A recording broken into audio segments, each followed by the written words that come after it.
Hi, welcome to another episode of 2 Minutes on Tuesday. I'm Sam Miller of RE/MAX Stars Realty. This week, I want to share something with you that was shared with me, and that is the home price appreciation chart over the last 60 years. Now, this is a national chart. It's not a Central Ohio. It's not a Knox County chart. It's for the entire country. But the benefit of this chart and seeing this is that it gives you the trend of what values of homes have done over the last 60 years. So in 63, the values were extremely low, of course, and over time, the values, as you can see, consistently increased. Now, granted, there are always dips in the market. They usually occur on average about every 7 years. And the neat thing is most people live in their home currently now. About every 8 to 10 years, people will move on average. So they're currently showing nationwide the average sale price is about $500,000. So far this year in Knox County, Ohio, our average sale price is just a tick over $272,000. So we're really fortunate here that our average pricing is lower. Part of the reason is that our land cost back in the day, when people developed land, it was cheaper here to buy, so then it was cheaper, of course, to develop. So that's helped our pricing stay pretty affordable by most markets comparisons. So anyway, people always ask me, why are prices of homes going up so much? Why have we seen such an appreciation of home values over the last 5 years? And I can tell you it's a combination of things. One of which is the material cost to build a home and the labor cost to build a home. They've gone up significantly. When I first got into real estate back in 1986, it was not uncommon for someone to be able to build a house for about $40 per square foot. And that was building a nice high quality home with great woodwork, great cabinetry, a really well built, very nice house. Today, in Knox County, it's not uncommon for the average cost per square foot to be over $200 a square foot.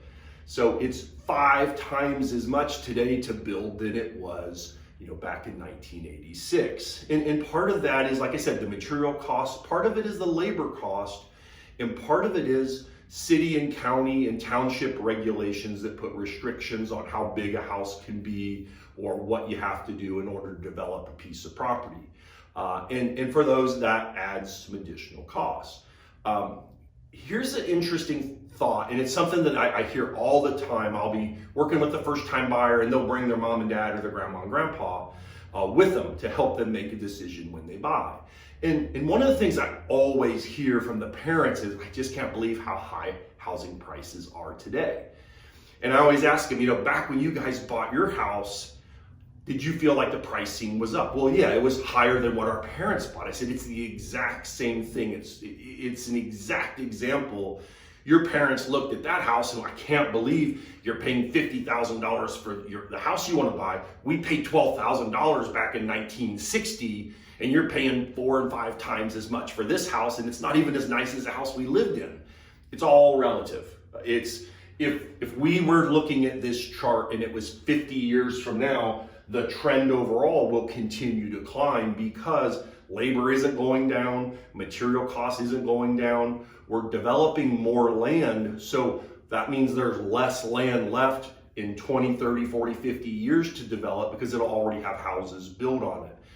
If you look down like at East High Street in Mount Vernon or East Vine Street, East Gambier, you don't see a lot of new construction because all those lots are essentially built on. So the only way to build in those areas is to buy the lot, tear the house down, build a new house, and that's not cost effective. So that's why existing house values keep rising.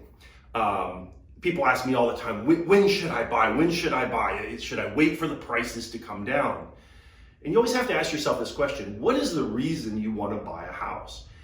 Very rarely is the primary reason you want to buy a house for timing the market so you can resell it and make a bunch of money. There's a lot of other reasons people want to buy a home. That's obviously a benefit of owning a home, but most of us buy a home for the benefit of owning a home, for the pleasure, for the security. We want a place potentially to have friends over, maybe raise a family.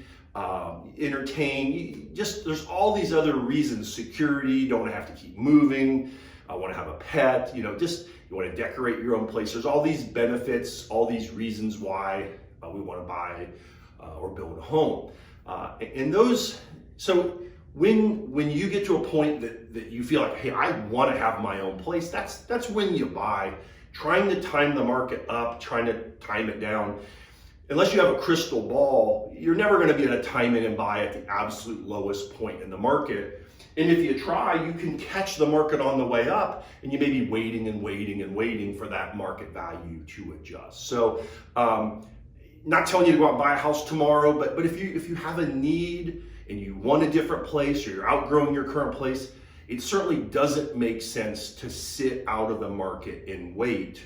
And if interest rates are one of your concerns, you can always refinance the house later when things fall into place and the rates are low enough and values are high enough where you can refi. So anyway, just thought I would share this with you. Hopefully this is helpful. I'm Sam Miller, RE/MAX Stars Realty. If you have questions, give us a call, 740-397-7800. Have a good one. Bye.